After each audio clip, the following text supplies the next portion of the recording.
欢迎来到本频道。今天我们将带您深入分析日本房地产市场。作为外国投资者，日本不动产真的值得投资吗？有哪些优势，又有哪些风险？从市场趋势到政策变化，今天我们一次讲清楚。记得看到最后，不要错过关键资讯。日本不动产投资的5大优势，海外投资者视角。1. 稳定的市场与经济。日本拥有全球第3大经济体，长期以来保持稳定的经济成长。即使面临全球经济波动，日本市场仍然展现出强劲的抗风险能力。对于寻求稳健投资回报的海外投资者来说，日本房地产市场具有吸引力。东京、大阪、横滨、名古屋、札幌、福冈等主要城市，人口密集，商业繁荣，房地产需求稳定。这些城市的房价波动较小，不容易受到投机炒作的影响。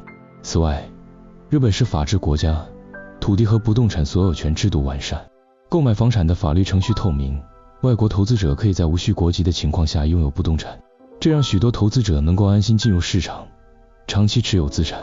根据过去10年的市场数据，日本主要城市的房价虽然不像中国或美国那样快速上升，但长期来看，房价仍稳步增长，并且租赁市场也相对成熟。对于希望获取稳定租金收益的投资者来说，日本是值得考虑的选择。2. 低利率贷款机会。日本的低利率政策长期持续，这对房地产投资者来说是一大优势。与其他国家相比，日本的房屋贷款利率极低，即使是外国人，只要符合条件，也有机会申请房屋贷款。目前，日本的房贷利率大多低于 1.5%， 部分银行甚至提供 0.5% 以下的优惠贷款。这意味着投资者可以用较低的资金成本来购买房产，提升投资报酬率。然而，并非所有外国投资者都能轻易获得贷款。一般来说，银行会要求申请人具备一定的收入证明或拥有日本的资产。有些银行要求外国投资者在日本设立公司或取得管理签证，才能符合贷款资格。对于希望长期投资且具备一定资金实力的海外买家来说，日本的低利率环境确实提供了一个良好的财务杠杆机会。3. 汇率优势与日元贬值。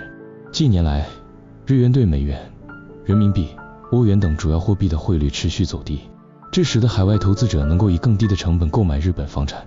例如，假设1美元兑换110日元时，你计划购买一间价值1亿日元的公寓。当日元贬值至1美元兑150日元时，同样的1亿日元公寓，对于持有美元的投资者来说，成本将大幅降低。这种汇率变动让许多外国投资者趁机入市，以更优惠的价格购入日本的不动产，尤其是东京和大阪的优质物件。然而，投资者在考虑汇率因素时，仍需关注日元未来的走势。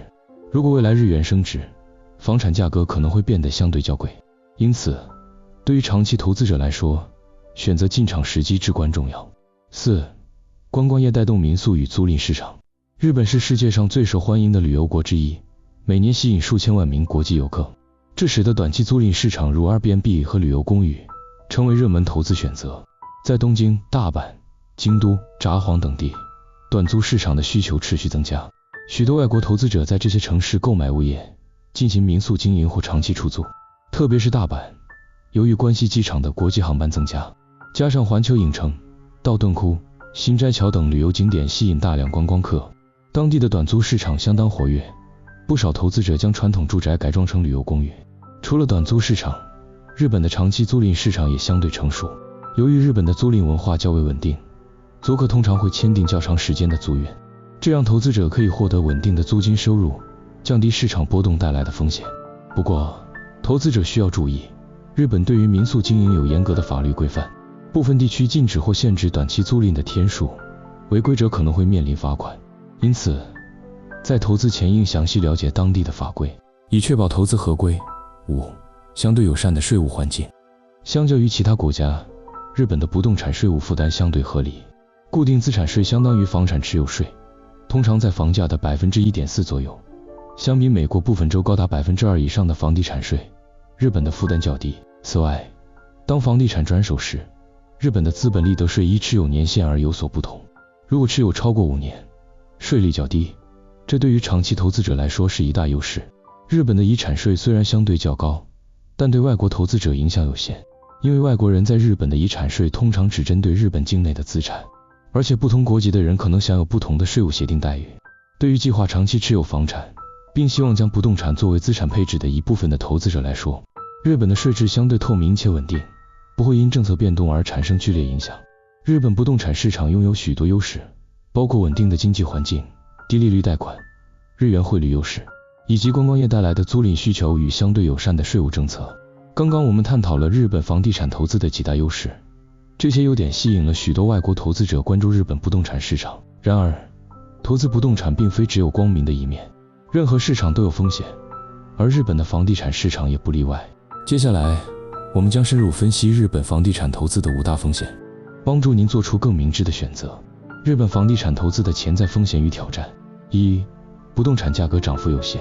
日本的房地产市场相对稳定，但与其他主要国家相比，价格涨幅较小。与中国、美国、澳洲等地不同，日本的房价在大多数地区缺乏显著增长，即使是在东京和大阪这类一线城市，房价的增长速度仍然有限。相比之下，许多欧美国家的不动产市场往往有较高的资本增值空间。日本的房价变动主要受到人口老龄化、少子化等因素影响，长期增长动力不足，这对于希望短期内透过房价上涨获利的投资者来说，可能并不具吸引力。此外，日本许多住宅类不动产的价值在二手市场上会随时间逐渐下降，特别是钢筋混凝土公寓，30至40年后可能因为维修成本过高而贬值严重。与此同时，商业地产市场可能会有较高的回报，但市场竞争亦相当激烈。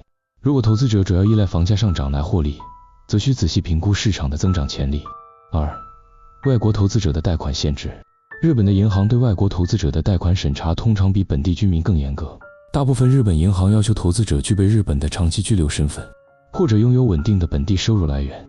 即便是符合条件的投资者，银行通常会要求更高的首付款比例，贷款成数较低。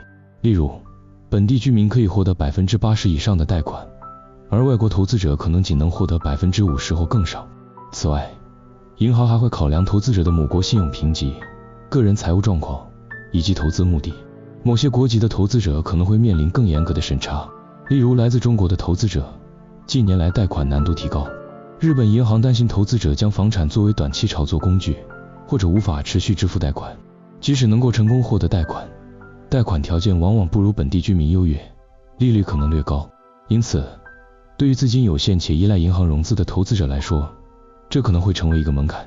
3、民泊法规日益严格。随着日本旅游业的发展，短期租赁市场如 Airbnb 一度成为热门投资选择。然而，日本政府近年来针对民泊市场实施了更严格的监管措施。